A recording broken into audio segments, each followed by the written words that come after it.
Oh, thank you. Thank you, Sally. I will actually jump right to my shared screen and we'll get started. I thank you for your interest in this. I think this is an issue that many of us have been thinking about, not only in our professional lives, but in our personal lives with our own kids. And the real question we're asking is problematic interactive media use a problem of addiction to screens, or is it the new normal? Whoops. Let's see if we can get this going. There we go. Okay, so I am the founder and director of the Digital Wellness Lab at Boston Children's Hospital. We're dedicated to really bringing good public health science to understanding the way that young people are affected in positive and negative ways by the screens they use and how they use them. I'm also the director of the Clinic for Interactive Media and Internet Disorders, or CIMAID, at Boston Children's Hospital. We've been around for 6 years, and I think we're still the only academic medical center program that's really dedicated to understanding what's going on with kids who've gone down the rabbit hole of gaming or social media or what we call information binging. I'm also an associate professor of pediatrics at Harvard Med School and of social and behavioral sciences at the Harvard School of Public Health. So we've all seen the headlines. There are many more just this week, as 42 state attorneys general have decided to join a lawsuit against Meta for putting unhealthy material online. I won't be able to speak to the realities of that or not, because that is evidence still coming in. But needless to say that since the pandemic and the sharp uptick in screen time for kids, this is an issue that has come front and center for everyone. I will also say this is not because of the pandemic. The pandemic and the lockdown served as an accelerant and an amplifier of an ongoing issue that was already there, since we've been dealing with it since 2017, and frankly, since before that as well. What we have to recognize is that kids today are growing up in a screen-saturated world. The kids are actively using screens for 8.5 hours of every day, which is a large chunk of their waking hours. 50% of teens say they're online now on a near constant basis, and that includes at night. So what some people are calling the new normal, we're actually calling the next normal, because things are actually changing so rapidly right now that the new normal of today will be the old normal of 6 months from now, possibly six weeks from now, with the way that things are changing between three things. Actually, we've got three moving targets. The first is something we've known about and studied for more than a century now, which is the development of the human from infant to toddler to child to adolescent to adult. The second is a rapidly evolving digital ecosystem, which is both affecting and reflecting that development as they create online with their selfies and their memes. And the third is the change in all of our behavior, because we have these devices in our pockets that surround us all the time. And we relate to each other very differently with these devices easily accessible to us. So kids are growing up now in a digital ecosystem, and it is not separate from their physical ecosystem. It's actually one and the same. 94% of teens report owning a smartphone, and 84% check it at least hourly. In that same study we did, we found that 16% of kids check their phones more frequently than every 5 minutes. So this is a rapidly evolving, constantly changing ecosystem, but it offers them the ability to be connected to anyone, anywhere, at any time.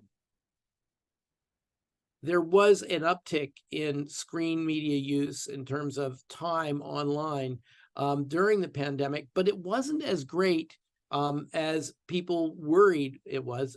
What was great, or large, I should say, is that nearly half of parents said that their arguments with their kids around their screen use increased in both severity and frequency during the pandemic. What we have to really be aware of is today young people are engaged in essentially a constant, almost simultaneous interaction with interactive media online and their so-called real lives. 54% of teens say it would be hard for them to give up social media. And for most kids, quite frankly, there is no real boundary between the physical world and the online world. They move seamlessly between the two, back and forth.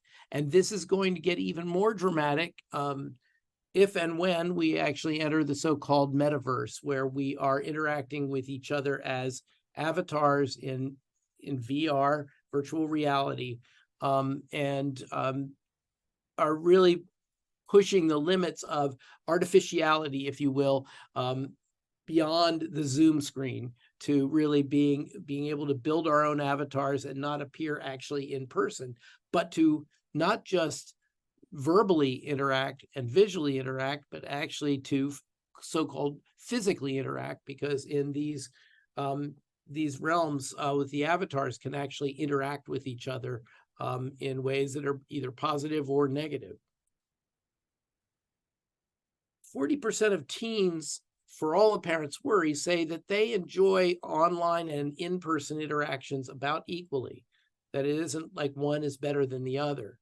And 80% of them say they communicate online mostly or only with people they know in real life. So one of the things that we have to recognize is that interactive media actually provide a very fertile environment for key components, key tasks of adolescent development.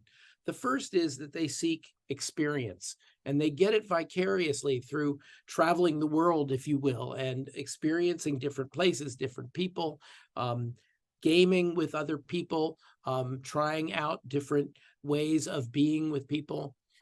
The second thing that they are really working on is establishing their independence, their autonomy as individuals, separate from their parents, and finding their own way in the world and not being controlled by some authority figure, whether it's a parent or not. And this is an ongoing process. At the same time, as they are, for the first time, looking out beyond themselves and their nuclear family out to the larger world, and they're becoming socially conscious. This is when they, become very connected with things like climate change, with animal cruelty and various other movements.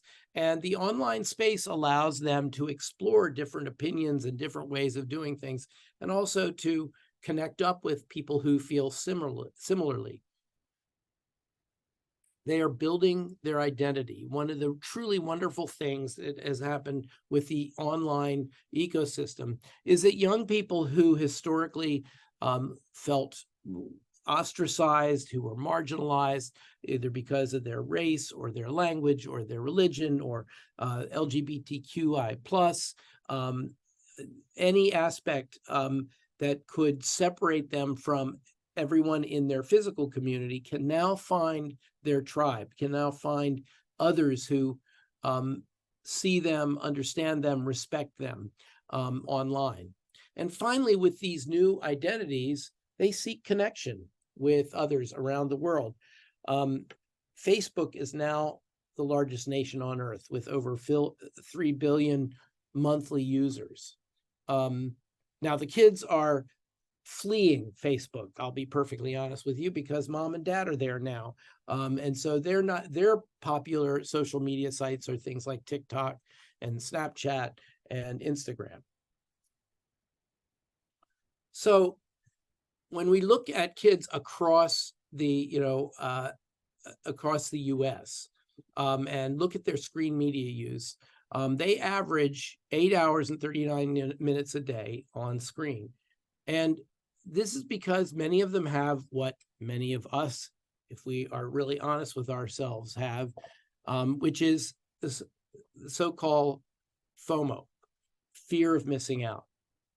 Teenagers who are intensely self-conscious, want to fit in, etc., have something going on that is arguably even stronger than fear of missing out, and that is faux blow, fear of being left out, fear that if they don't respond quickly to a friend's text or a posting or give somebody enough likes that they will be considered out of the loop, they'll be considered other. So with all this use, and when we're looking at 8 hours and 39 minutes of screen time, and we add in the fact that some of that screen time, about a third of it, is actually using 2 or more screens simultaneously, watching TV and texting with your friend, being on watching a movie while doing homework, et cetera, which means that they are on average exposed to 11 hours and 45 minutes a day of content. So one of the questions that comes up is, can there be too much media time? Is this a problem? And the more practical question is, what should screen time limits be? We will get to that, but I want to show you what we found. When we looked across the country at all these kids and got those averages, we then divided the data into thirds. And the first thing that jumped out at us was that those kids who were the lightest users, the 1/3 that were the lightest users, were using up to 3 hours a day.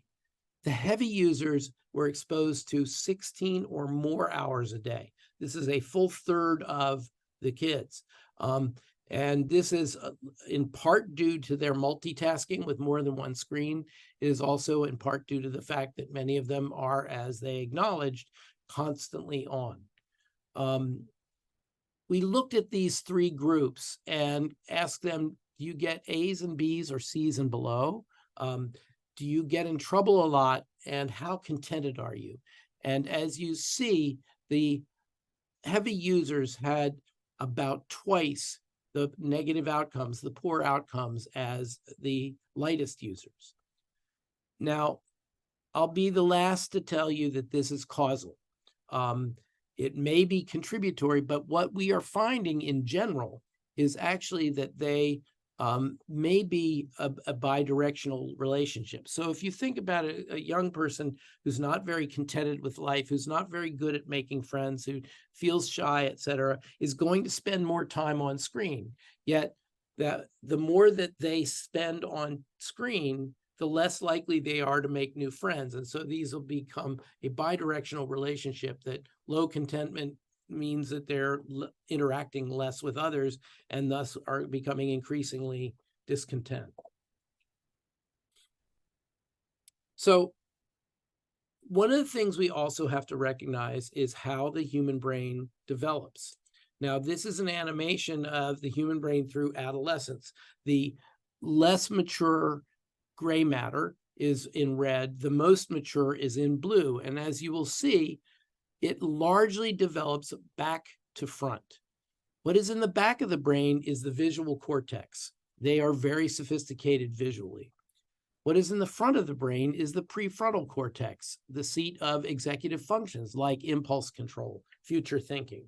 And interestingly, the people who figured this out, that executive function doesn't develop fully until the mid to late 20s, was not the neuroscientists, it was the rent-a-car companies. Because what they found was where their actuarial tables of the risk that they take in renting a car and the potential benefit from renting it crossed at around age 25.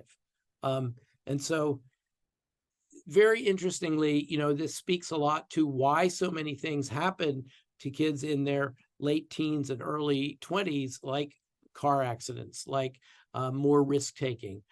But even like things like this is when they enlist in the military, things where they feel that they are immune to the cause and effect that the rest of us are subjected to. So the pandemic and the subsequent lockdown, as well as what I call the year of learning remotely, actually accelerated their use of interactive media, made them a lot more sophisticated users in many ways, and amplified the effects on their health and development. But there was some good news. One of the things that we found in a pulse survey, these are surveys that we do in a very brief period of time to sort of take a pulse of where kids and families are at any one point in time.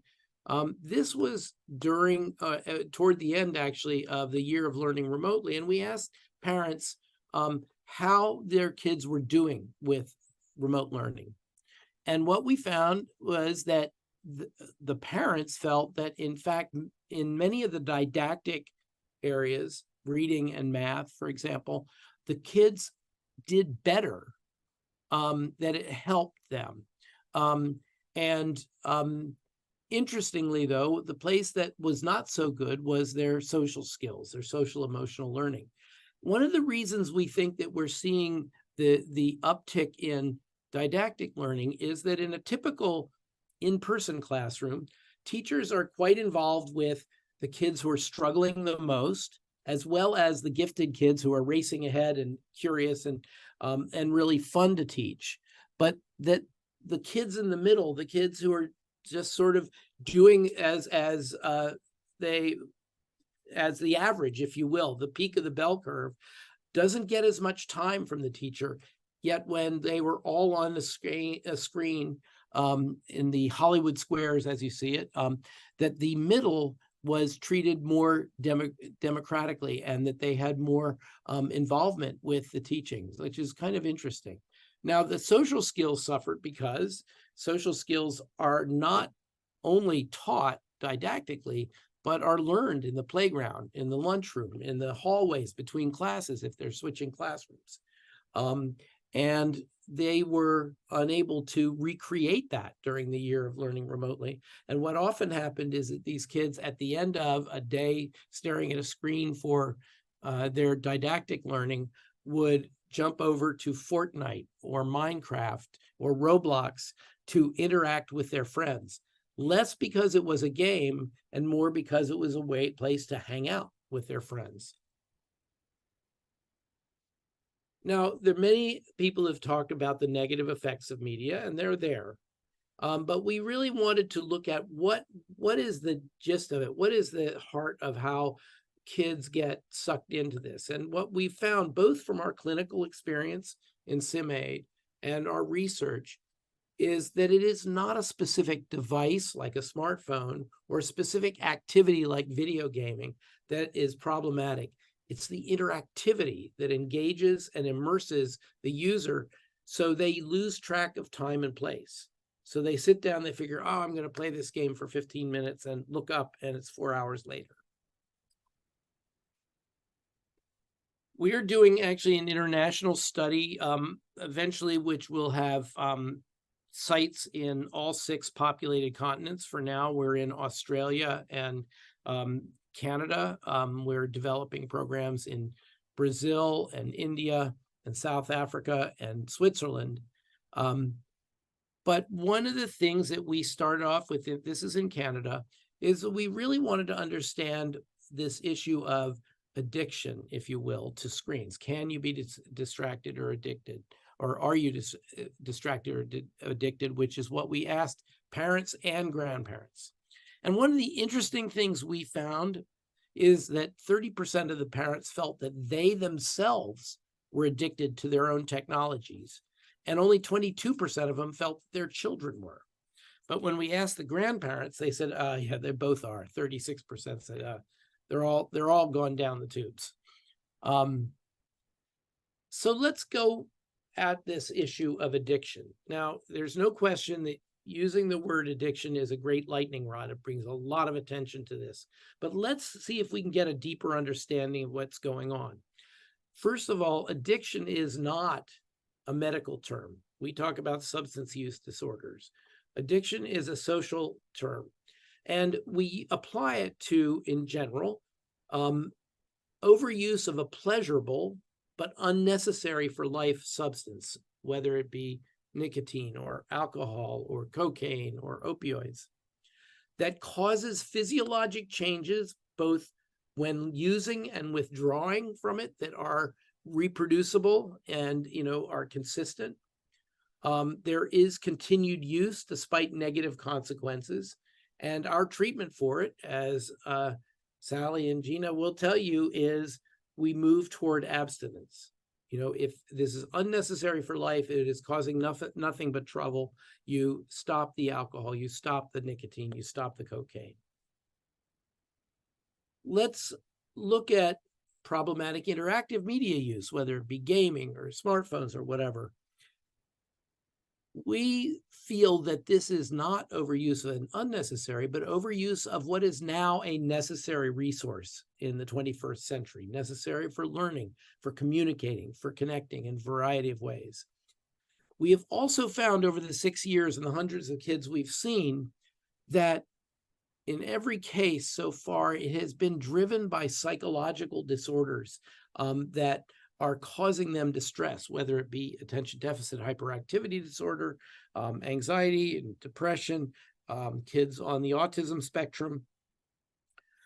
They do have continued use despite negative consequences, which looks a lot like substance use disorder. But the goal here, unlike with substance use disorder, is self-regulation, not abstinence.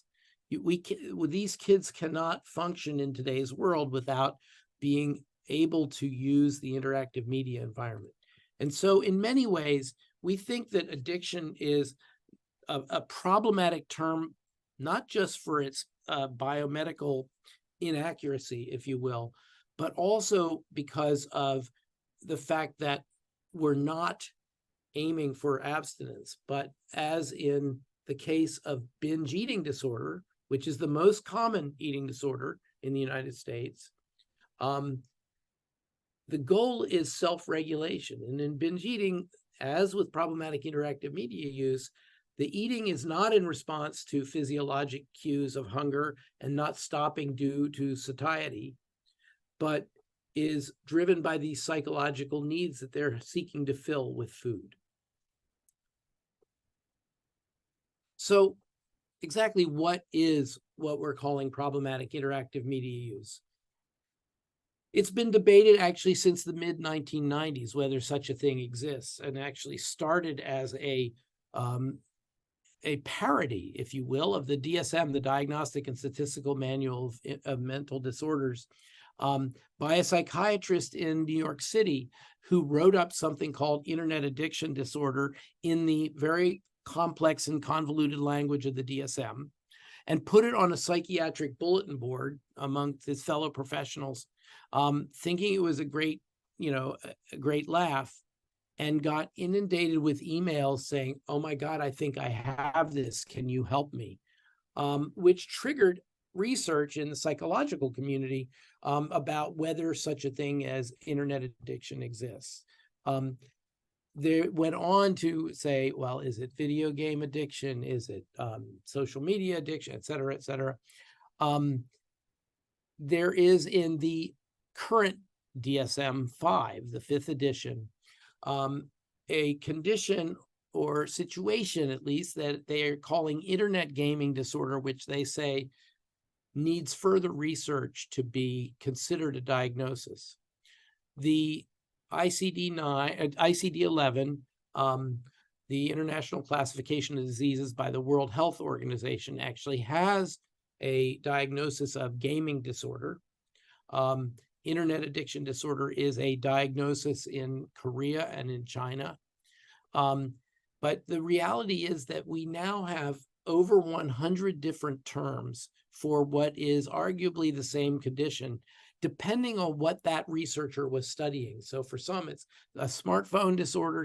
From others, it's an internet disorder. For some, it's an addiction. Others, it's a disorder. Others, it's a compulsion. And we're really in a tough situation in the sense that we can't communicate with each other with 100 different names. It's the Tower of Babel. So let's look at what characteristics they have in common. There's continued loss of control despite the negative consequences. They're driven by anxiety, impulsivity, mood disorders of various kinds. And as we've already said, abstinence is not the solution.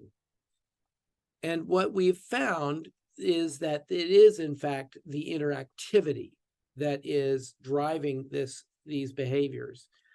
And also what we have found is that the term addiction, because it is so stigmatizing, because it is so kind of attached to thoughts of, people who are struggling with IV drug abuse or alcoholism, is that parents don't see what the kids are doing as a problem until it gets so bad that it looks for all the world from the outside like an addiction. And so we are concerned that the term is keeping kids and their families from care. So how do we define it? How do we separate it, if you will, from whatever the next normal is?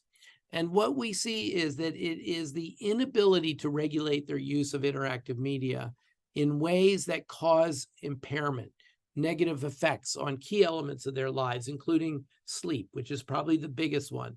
When these kids take their smartphones to bed with them for their alarm clock, what they're doing actually is staying awake late into the night on social media, on texting, connecting with each other, being on call for that all-important WTF at 3 a.m, and essentially having not only less sleep, but less good sleep, less quality of sleep. It's affecting their nutrition in different ways. In some ways, causing body image disturbances in young people when they do the compare and despair to others on social media, and they realize, or they believe, they are not as good as, not as pretty as, not as thin as someone else. So it gives rise to eating disorders of various kinds. But we also are seeing kids who are struggling with obesity because they don't get out of their chair. They don't get off the screen at all. And when they eat, they are eating sort of unconsciously because they are so focused on the screen, what's going on, that they don't respond to their hunger and satiety cues the same way. Also, frankly, they eat less good food because they're eating high stimulus food, snack foods that are high in sugar, high in salt, high in fats, that stimulate their taste buds the way their mind and eyes and ears are being stimulated. Probably after sleep, the second most frequent chief complaint, coming from the parents, of course, is academic performance has dropped. They've stopped doing homework. They've stopped, in some cases, stopped going to school or stopped getting to school on time because they overslept into the morning. It affects their social lives. These kids withdraw into their rooms, so they're not even spending time with family, let alone with friends.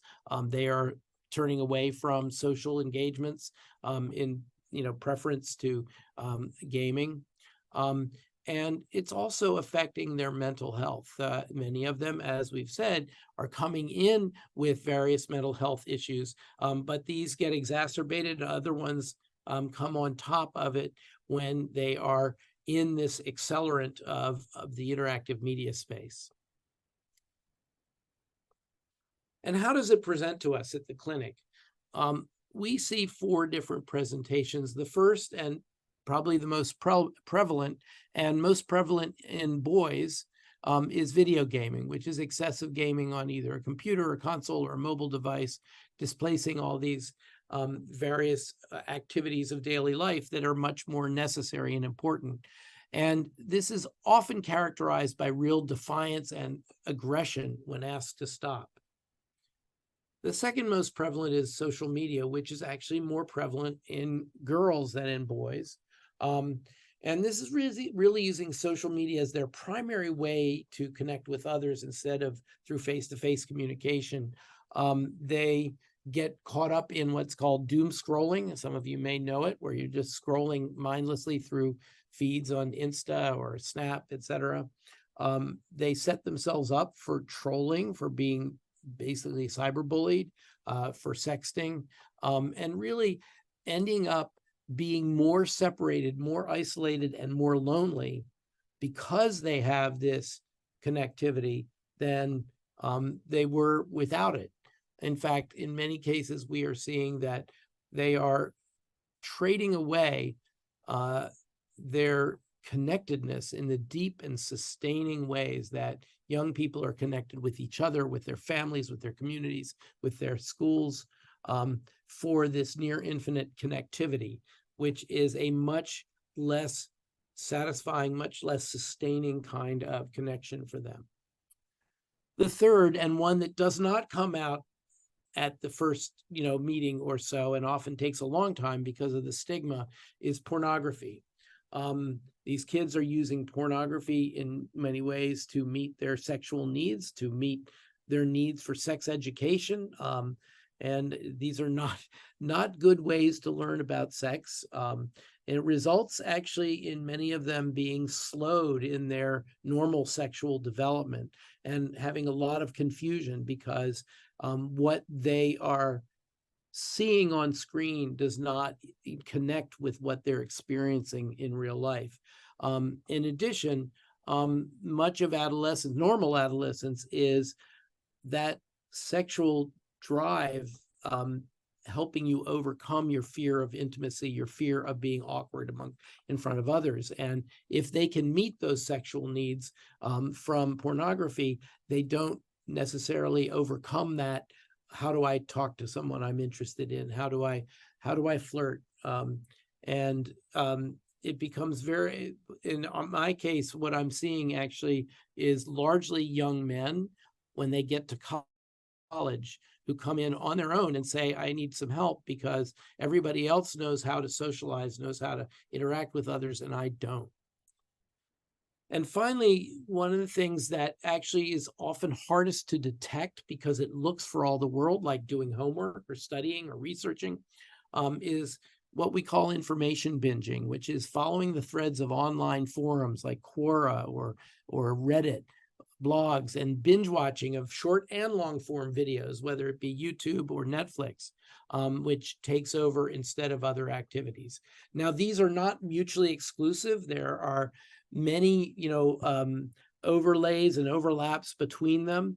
And when sometimes, for example, a heavy video gamer gets his console taken away or his device taken away, he'll switch over to watching others play game, on Twitch or on Discord, or interact with others on social media around their gaming. So they switch over remarkably easily to other forms of PIMU. How long is your waiting list? Unfortunately, too long.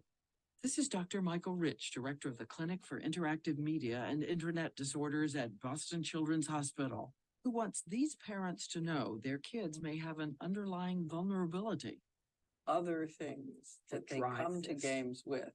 Absolutely. Like attention deficit hyperactivity disorder. It's huge in the kids who have gaming issues. We have yet to see a young person who does not also have a condition such as anxiety, mood disorders are driving these behaviors. And he encourages parents and all of us not to use the word addiction. While it looks and feels to your mom like an addiction, it's not actually an addiction so much as it's sort of behavioral manipulation. This is the mother of 13-year-old Leo, and she's asking about her son's love of Fortnite. This game was just, the draw to it was unbelievable. Dr. Rich tells them a lot of kids feel that way. They make their money not only by getting you to play, but keeping you playing. And it's very carefully designed to do that. Dr. Rich also tells parents to sit down with their kids, go through the techniques, and demystify the game. I say, sit down next to your son and play the game with them and help him understand what is happening. They will really recognize how they are being manipulated. So I want to offer to all of you the resources of the Digital Wellness Lab at Boston Children's Hospital, which is really our goal is to understand the effects of the media we use and how we use them in positive as well as negative ways, and how they influence child and adolescent health and development, and to harness them, not to run away from them or block them, but to harness them to empower wellness. In some cases, that means using them very mindfully and consciously. In some cases, it means turning them off. And what is digital wellness? We define digital wellness as an intentional state of physical, mental, and social health that occurs with mindful engagement in the digital and natural environment. And I use the term environment in the singular form because for these kids, it is one environment. So what do we do as parents, as teachers? And one of the things that we've broken this down to is what we call the 5 M's of digital wellness. The first is model. You should have the interactive media use behaviors that you want to see in your kids. We often joke that kids listen to about 1% of what we say, but 100% of what we do. So when your kids are at home, when you're at a meal together, when you're doing things, get rid of the devices, put them away, and be there, be present for them. They will watch you and will behave the way you do. And if you are busy answering this all-important work email while telling your kid to get off Grand Theft Auto, to them, that's the height of hypocrisy because they don't see the difference between what you're doing on a screen and what they're doing on a screen. The second thing is when you feel that a child is ready to be responsible with and show respect for themselves and others in the digital space, to introduce them to this power tool because they have a need for it and because you feel that they can manage it. But we have to mentor them. We have to show them basically what to do with it, what not to do with it, and we should actually decide with them what the consequences should be if they should fall off the rails, if you will, in their behavior. And they will. They will actually offer to, give up their smartphone for a week before they get it. Once they have it, it makes it much harder for them to volunteer to lose it. But the other key thing about mentorship is that learning goes both ways. The teaching and learning go both ways. And so the kids can actually teach a lot to us about these devices that they've grown up with and they know better than we do in terms of technical facility with it. What we bring to the table is that executive function of impulse control, of future thinking, of helping them respect themselves and others in this space. The third thing, one that both parents and kids push back against to a certain degree, is to monitor their behavior. Kids push back against it because they think that they are invulnerable and they know exactly what's going on and they want their privacy. The problem is, to a 13-year-old, privacy means so mom and dad can't know. They are not aware of the larger world out there. They are not aware that they are building a digital footprint for themselves that will last for a long time. I often tell kids to think about the grandma rule when they are posting online. The grandma rule is don't put anything online that you don't want grandma to see because she can. Grandma, unlike parents, is someone that kids love pretty much unconditionally and seek their respect, her grandma's respect. Grandma isn't laying down rules to be broken, etc. Grandma is just all love and nurture. And the kids want to be seen as somebody special, somebody respectable by grandma, far more than they worry about strangers or even their own parents. The fourth M is make memories. One of the things that you realize is if you think about it, how many experiences have you had online that stick in your head like memories do? Memories of, going for a walk in the woods with your parents, or making spaghetti and making a huge mess, or a vacation you went on, or things that you do in person in so-called real life. Having a dance party, playing sports together. And so one of the things that people often ask me is, what should we have for a screen time limit? I heard that the American Academy of Pediatrics recommends 1 to 2 hours of quality educational screen time a day. Well, truth be told, that rubric was developed in the days when television was the only screen in our lives, and we could actually measure how much screen time we have.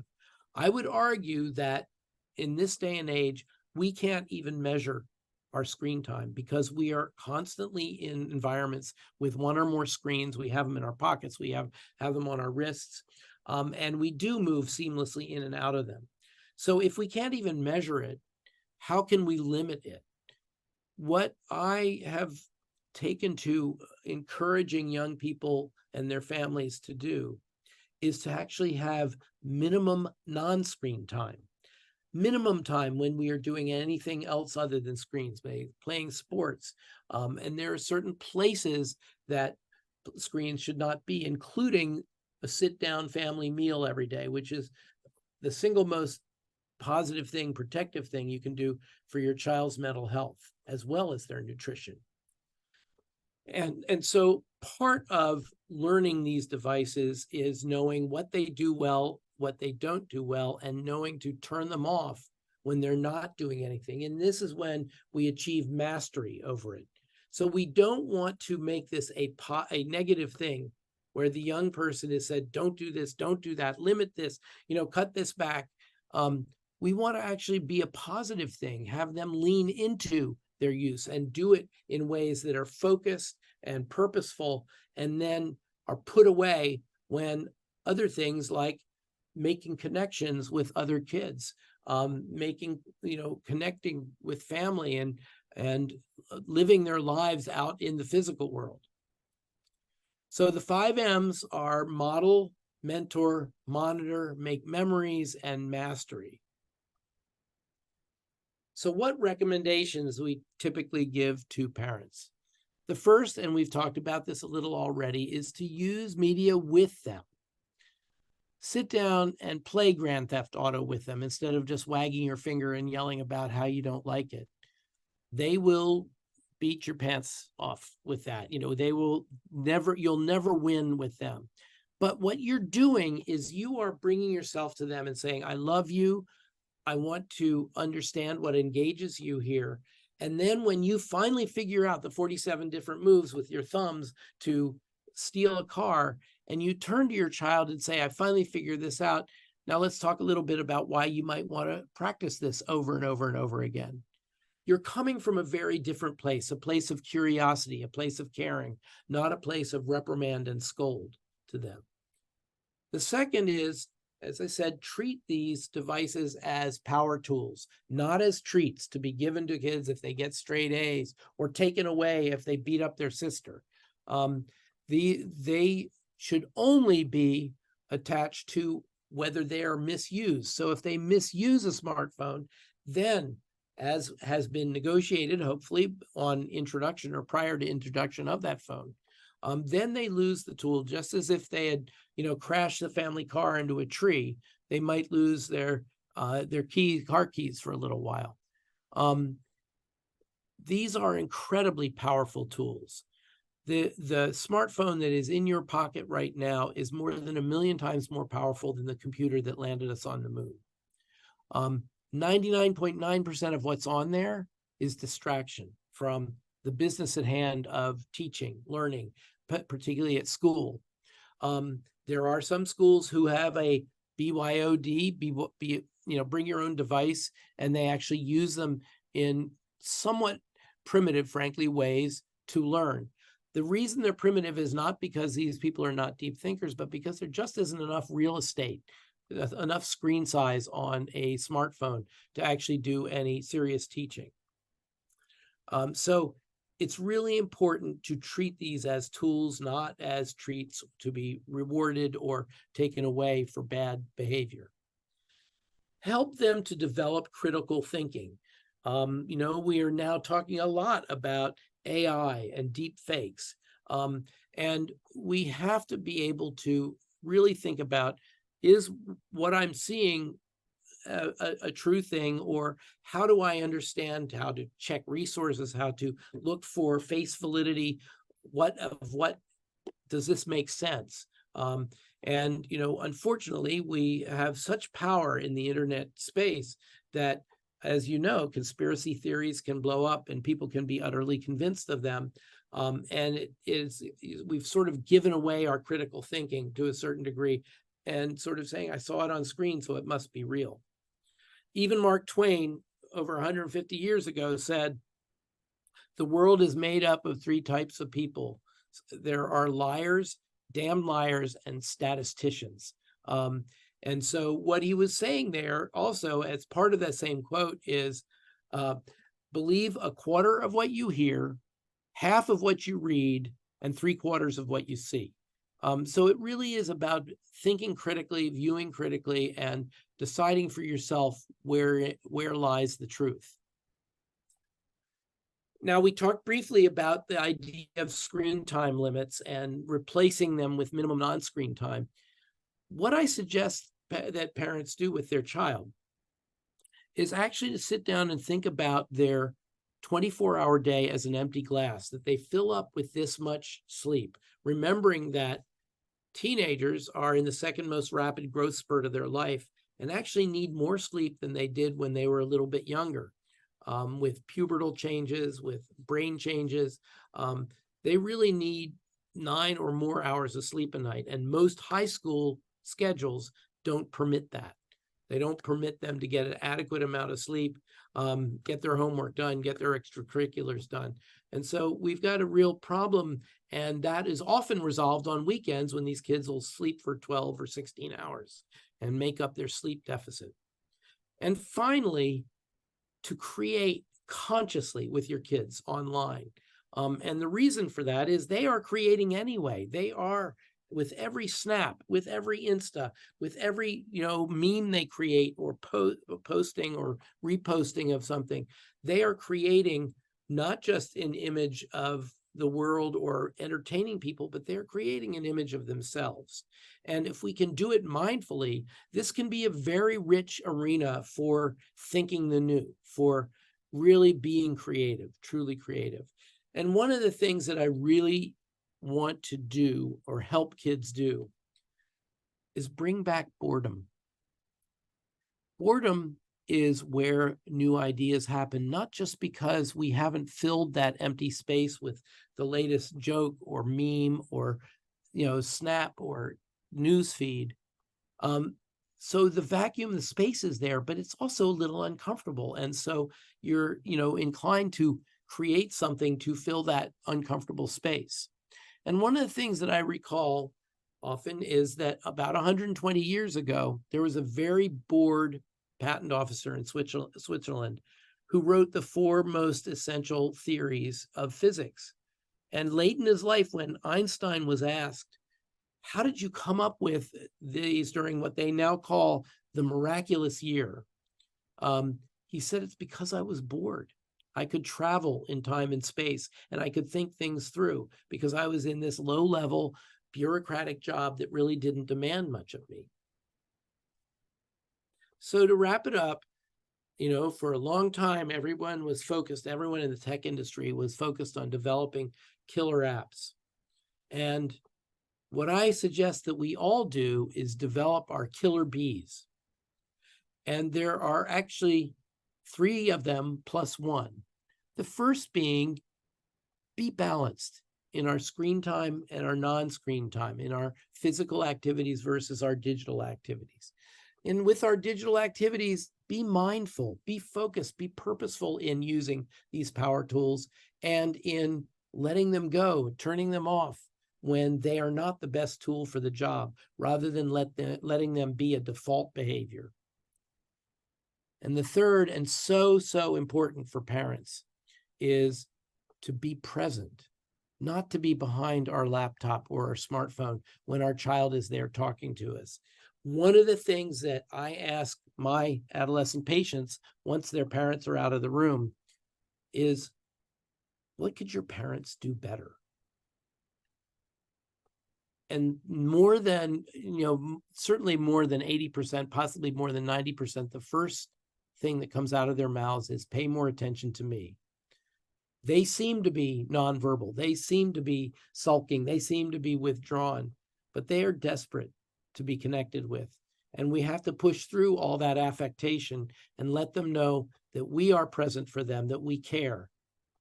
And the fourth killer B I'd like to add to that is a triple one, which is bring back boredom. So one thing I offer to all of you is that as of Safer Internet Day on February 6th, 2024, we will have the Mediatrician's Guide, A Joyful Approach to Raising Healthy, Smart, Kind Kids in a Screen-Saturated World.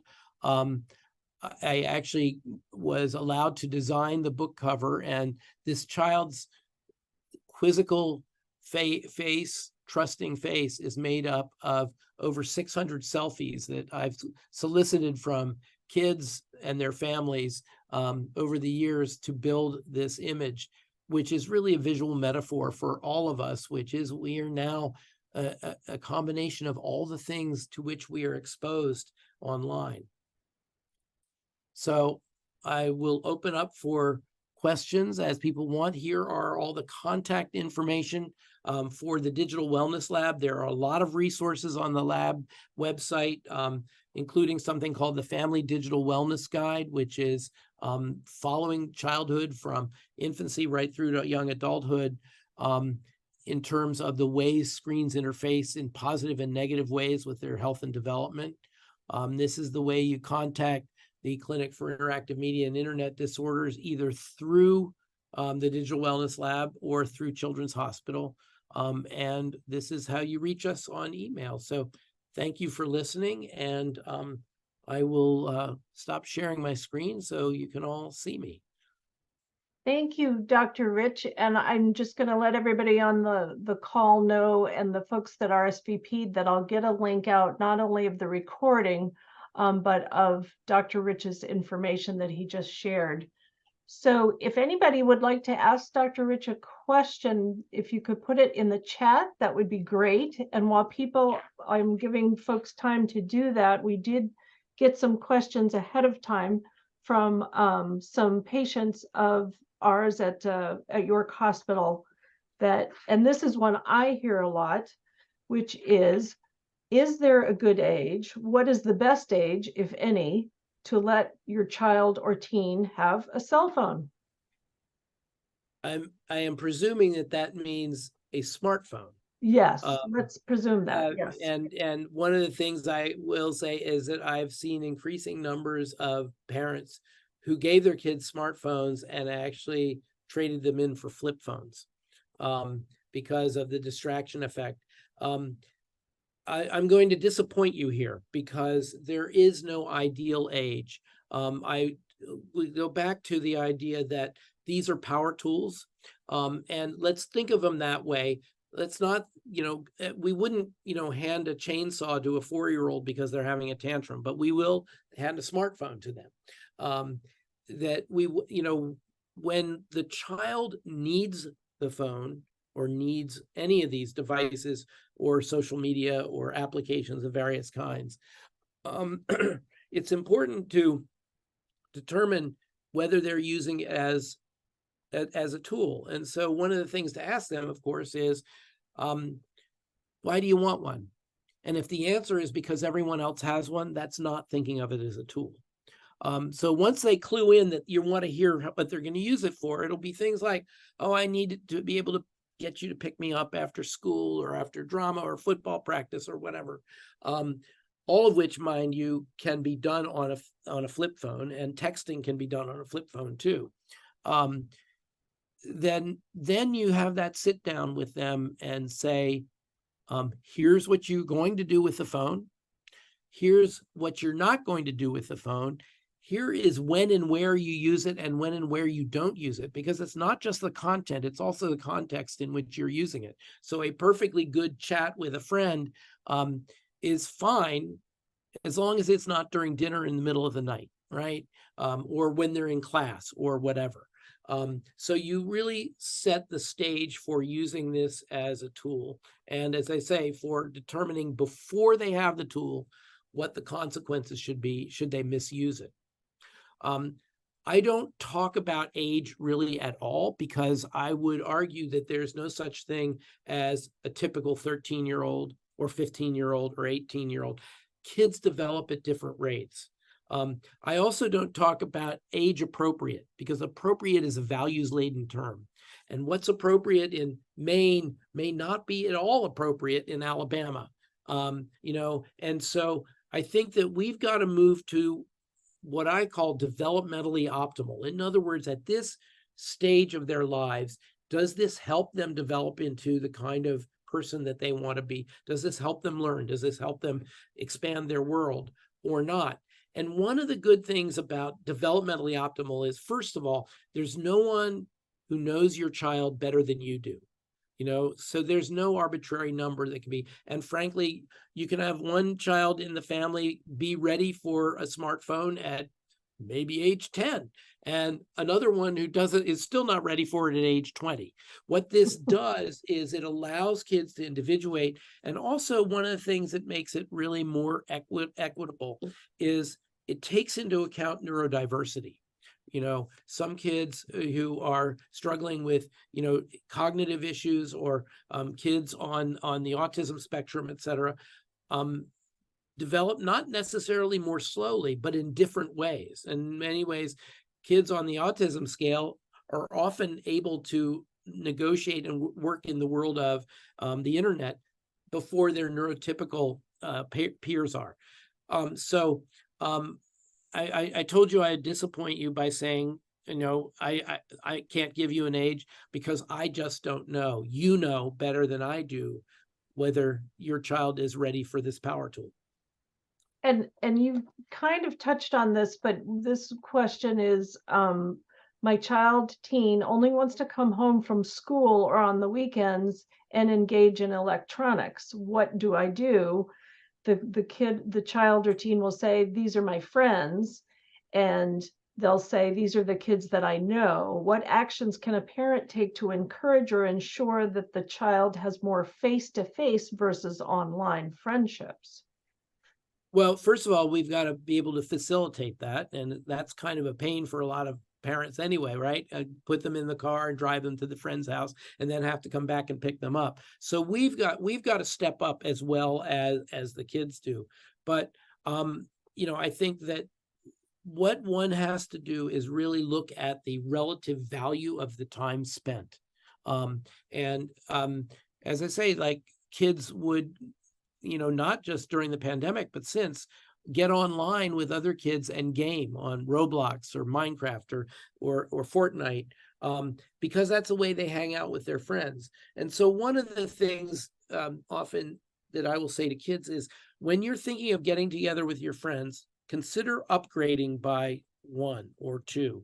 And what I mean by that is not to restrict them from what they're doing, but actually to offer them something better. And, if they're tweeting, text. If you're texting, call. Better yet, video call. And best of all, get together face to face. And as I say to these kids, a lot of them who are spending time on either games or social media, I say, look, you can connect with people, but you can't learn to make out on a phone. You got to get together. That kind of gets their attention real quick. Well, and you said something in one of your interviews that I really liked, and I don't remember the exact quote, but it was something about on social media, you're talking about how great you are, and that's Yes. not how you say what you said about that. I really liked that. Well, I think a lot of people are throwing rocks at social media now, including 42 state attorneys general, as if social media has ruined a generation, has really hurt people. I think that social media, like all media, is actually, while a powerful tool, a neutral one. It is what we do with that tool that makes the difference. We can use a shovel to dig up a field and plant it, or we can use it to bash someone over the head. And this is the same thing. And this is why I talk about when the child can take responsibility for their behavior online and with respect for themselves and others. And I think that the problem that we're having with social media is not how much we are using it, but how we are using it. And that young people in particular, but all of us, kind of use social media the way the corporations do to market ourselves to the world. We show the best. We show how cute our children are. The kids show what a great vacation they went on, or their hot new boyfriend, or their daddy's sports car. And then other kids come to that material knowing the whole of themselves, knowing their fears, knowing their weaknesses, their limitations, and they compare and despair because everybody else seems to be happier, more fulfilled, richer, better looking, skinnier, whatever it is. And I have this perhaps naive but optimistic belief that if we can learn to use social media in ways that are authentic, that are true to ourselves, warts and all, that it can be an instrument of peace, because young people on one side or another of a political divide know each other better than their so-called leaders do, and they're not going to take up arms against each other. And I think the best relationships I have, and I would argue perhaps all of us have, are those with people who have limitations and are open and authentic about their limitations. And we love them not despite those limitations, but in many ways because of them. Because we complement, we complete each other. And there's a mutual need to be connected, not in selfish ways, but in simply the ways to be connected with other human beings. Well, I think that's a beautiful place to end, as even though I would love to keep talking, but it is 5 past. We've gone a little bit past. We've got a lot of folks here. Maybe what I could do is just say, if anybody wants to put in the chat, one last opportunity here to ask your own question of Dr. Rich before we let him get dinner or sleep or both. But thank you again for what you do and for what you've shared with us. And I will share this recording with everyone, the links to your website and the resources. And I said to Dr. Rich before, maybe we can bring him back in person. He's not that far away when he's down in Cambridge, and for maybe a book signing and a talk in the spring. We would really love that. And thank you again, Dr. Rich, and everybody who joined us this evening. Thank you. Thank you. Be well, everybody. Have a good night. Stay safe. Bye-bye. And enjoy your kids. Yes.